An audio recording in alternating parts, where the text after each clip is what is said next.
To limit interactions with someone on Instagram without blocking them, you can use the restrict feature.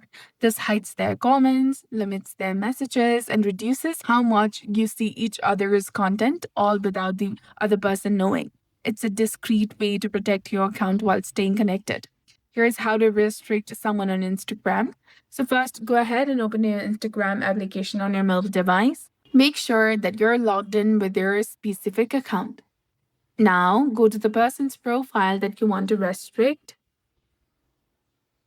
And once you're there, tap on the three dots in the top right corner of your screen, and you'll see the three different options that is highlighted in red color, that is restrict, block, and report.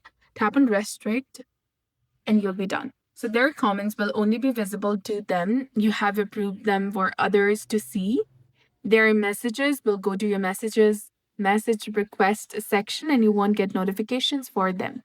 And they won't be notified that you've restricted them. So that's it for this video. I hope you found this helpful. If you did, please like, share, and subscribe. Thanks for watching.